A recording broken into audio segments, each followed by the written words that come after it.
He's turned my mourning into dancing again. He's lifted my sorrows high, and I can't stay silent. I must sing, for His joy has come. Saudara-saudari yang terkasih di dalam Kristus, berjumpa lagi dengan saya O'Neil dalam Renungan Harian Sulung berjudul Komunitas yang Otentik atau Bertopeng. Tentunya saudara-saudari mempunyai komunitas yang berbeda-beda yang Anda sukai. Contohnya, komunitas bersepeda, komunitas binatang piaraan seperti anjing, kucing, dan lain-lain, komunitas makan, komunitas fans seperti BTS, seperti komunitas fans aktris, aktor, atau film, dan lain-lain.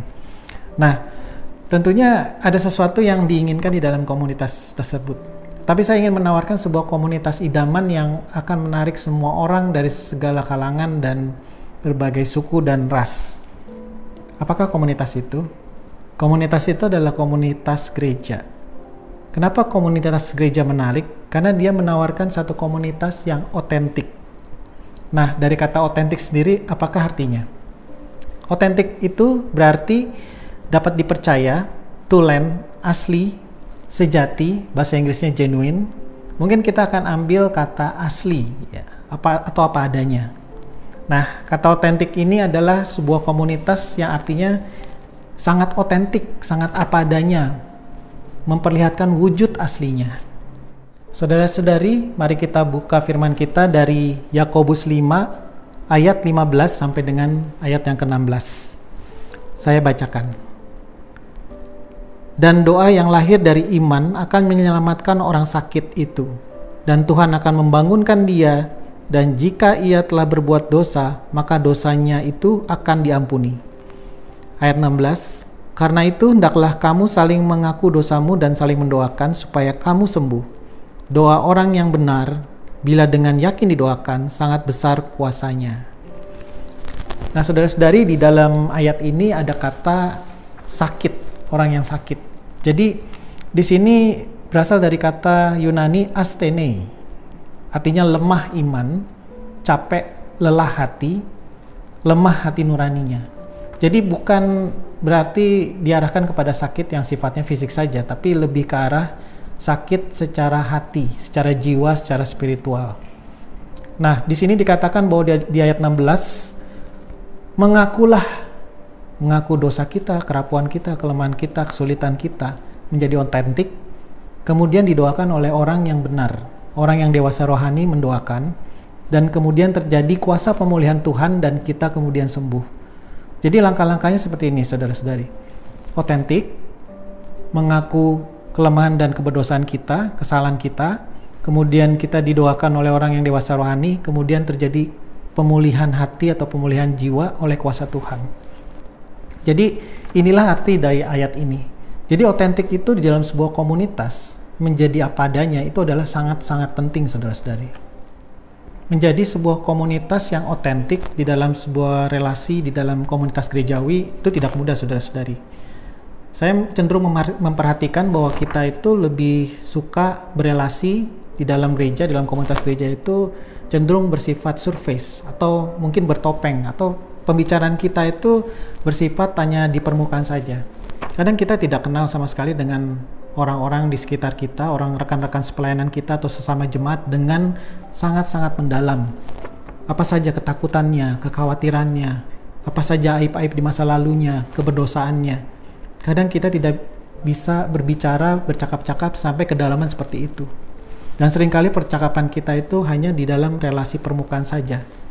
Kita sedang berelasi dan bercakap-cakap di dalam topeng-topeng kita sendiri.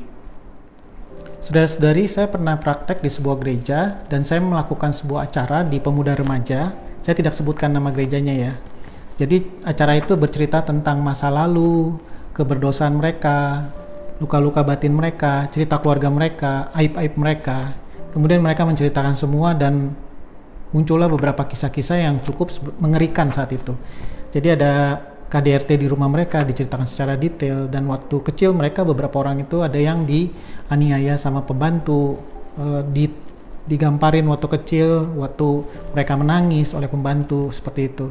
Kemudian saya bertanya pada teman-teman di situ, apakah kalian semua tahu cerita ini dari selama ini, apakah udah tahu atau baru tahu gitu. Jadi mereka menjawab, kami baru tahu. Kemudian saya bertanya lagi, kalian sudah berteman, bersekutu ini sudah berapa lama? Sekitar 8 sampai 9 tahun, Kak. Jadi saudara-saudari bisa bayangkan, kita itu bisa jatuh ke dalam relasi yang surface atau relasi yang bertopeng. Kita tidak melakukan sebuah relasi yang otentik terhadap satu sama lain di dalam jemaat. Dan ini sangat membahayakan saudara-saudari. Apalagi kalau kita ngomong tentang dosa. Dosa itu bisa tersembunyi seperti, saya ibaratkan dosa itu seperti sebuah jamur ya. Pada saat disembunyikan di dalam ruang yang gelap atau tertutup cahaya, jamur itu akan tumbuh semakin lama semakin besar.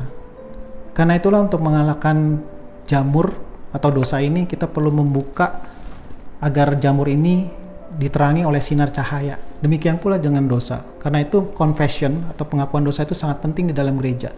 Tidak hanya pada saat liturgi atau pengakuan dosa, tetapi pada saat komunitas kita sama komunitas teman-teman gereja pun tahu keberdosaan kita, kelemahan kita, kesalahan kita. Jadi hal seperti ini penting sekali menumbuhkan sebuah komunitas yang otentik. Jangan menumbuhkan sebuah komunitas yang surface, yang relasinya permukaan saja dan relasinya bertopeng, saudara-saudari. Saya juga pernah melihat beberapa hal kejadian di dalam pemuda remaja juga ya tentunya. Banyak anak-anak yang keluar dari persekutuan atau pengurus itu karena mereka itu bandel atau kurang kompeten ya. Jadi sikap-sikap mereka itu tidak diterima oleh teman-teman yang lain. Jadi sepertinya keberdosaan itu tidak mendapatkan tempat atau ruang di gereja. Bahkan keberdosaan itu tidak mendapatkan ruang untuk dibicarakan di gereja. Bahkan orang-orang yang kelihatannya berdosa atau melakukan kesalahan itu seperti dikucilkan di dalam gereja. Tentu ini adalah satu komunitas yang salah arah menurut saya. Karena tadi seperti yang dikatakan dalam Yakobus 5 ayat 19, langkah pertama adalah otentik. Kemudian ada orang-orang yang mendengar dan menerima, kita confess sama mereka. Kemudian ada orang yang mendengarkan kita dan mendoakan kita. Kemudian terjadilah pemulihan. Tanpa ada satu langkah otentik ini, maka pemulihan tidak akan terjadi. Nah, saudara-saudari, jika kita melihat ke dalam kitab Injil, kita melihat bahwa Yesus itu merespon terhadap keberdosaan itu dengan cara yang berbeda dengan orang-orang Farisi. Yesus melihat pemungut cukai dan pelacur, itu dia tidak langsung membuang mereka, tetapi dia mengajak makan mereka, menerima mereka. Nah, grace atau anugerah yang ditunjukkan Tuhan melalui sikapnya ini, inilah yang nanti akan mengubah para pelacur dan pemungut cukai itu untuk hidup lebih baik. Tetapi berbeda dengan orang Farisi. Begitu melihat keberdosaan atau kesalahan, mereka langsung menuding, ibaratnya membuli, dan kemudian juga mengucilkan. Nah, Yesus itu membuat satu atmosfer komunitas yang otentik. Sedangkan orang Farisi itu membuat satu atmosfer komunitas yang bertopeng. Bahkan membuang orang-orang yang bersalah atau melakukan kesalahan. 1 Yohanes 1 ayat 7 sampai 9. Mari kita baca bersama-sama saudara-saudari.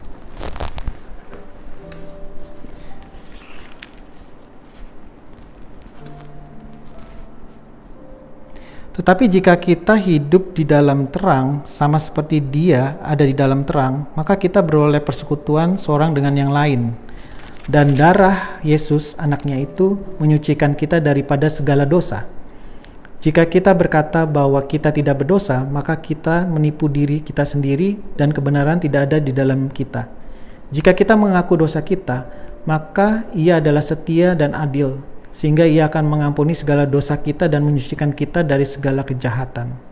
Saudara, perhatikan di ayat 8. Jika kita berkata bahwa kita tidak berdosa, maka kita menipu diri kita sendiri dan kebenaran tidak ada dalam kita. Kalau kita menjadi person atau komunitas yang tidak pernah membicarakan dosa, artinya dengan kata lain bahwa kita seakan-akan merasa bahwa diri kita tidak berdosa. Dan seseorang atau komunitas yang tidak pernah membicarakan dosa itu adalah orang atau komunitas yang menipu dirinya sendiri. Ini bisa jelas sekali tertulis di dalam ayat tersebut, saudara-saudari. Nah, jadi komunitas apa yang kita bentuk? Atau orang seperti apa yang kita bentuk di dalam diri kita? Karakter apa yang terbangun dalam diri kita? Apakah kita dan komunitas kita itu memberikan ruang untuk dosa itu dibicarakan? Apakah kita memberikan ruang untuk kelemahan itu dibicarakan? Memang untuk otentik itu perlu hikmat, saudara-saudara. Kenapa saya bilang perlu hikmat? Ada waktu dan ada tempatnya dan ada caranya. Kita harus minta hikmat dari Tuhan. Karena pada saat seseorang otentik di dalam lingkungan gereja, itu dia akan direspon dengan dua cara. Yang satu, ada orang-orang yang dewasa rohani akan menerima. Kedua, ada orang-orang yang akan menolak, bahkan meledek, karena mereka tidak punya kedewasaan rohani yang cukup. Biasanya orang-orang yang dewasa rohani itu mampu untuk membicarakan keberdosaan dan kelemahan, sedangkan orang-orang yang tidak dewasa rohani itu tidak mampu membicarakan keberdosaan dan kelemahan. Itu adalah fakta yang sangat real di dalam gereja kita. Nah, sebaiknya kita bangun dan mulai ngecek diri kita. Sebetulnya tidak hanya mulai dari gereja, tapi mulai dari keluarga kita dulu. Sebagai orang tua dan anak, hubungan orang tua anak, apakah orang tua dan anak itu memberikan ruang untuk membicarakan keberdosaan di dalam keluarga kita dulu?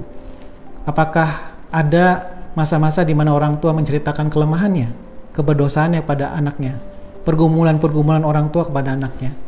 Kalau budaya ini, budaya otentik ini sudah terbangun di dalam keluarga, maka keluarga-keluarga yang di gereja pun akan berelasi untuk membangun budaya yang otentik di gereja. Tetapi kalau di dalam keluarga kita membangun budaya bertopeng seperti budaya orang Farisi, maka di gereja kita pun kita akan membangun budaya yang semuanya menjadi orang-orang yang sempurna tanpa dosa, dan kita mulai menipu diri kita. Nah, penting sekali ya saudara-saudara bahwa kita menghidupi satu komunitas yang otentik, bukan sebuah komunitas yang bertopeng. Mari kita berdoa. Bapa, ini kami anakmu dan ini kami murid-muridmu. Ajar kami ya Bapa untuk kami melepaskan topeng-topeng kami, supaya kami bisa memperlihatkan diri kami ada apa adanya terhadap sesama kami. Ajar kami untuk mulai bisa berani menceritakan kelemahan kami, keberdosaan kami kepada orang-orang yang Kau tunjukkan ya Tuhan. Dan kiranya juga Tuhan membuat satu budaya di mana kami bisa menerima keberdosaan satu sama lain dan memberikan ruang untuk pembicaraan terhadap dosa, terhadap kelemahan-kelemahan, dan juga memberikan ruang untuk kami saling mendoakan ya Tuhan. Supaya kuasa pemulihan-Mu bisa turun ke atas kami dan memulihkan hati dan jiwa setiap orang di dalam komunitas kami. Kami serahkan seluruh kehidupan komunitas kami ini ke dalam tangan-Mu ya Tuhan. Di dalam nama Tuhan Yesus kami berdoa dan mengucap syukur. Tuhan Yesus memberkati saudara-saudari sekalian. Joy has come.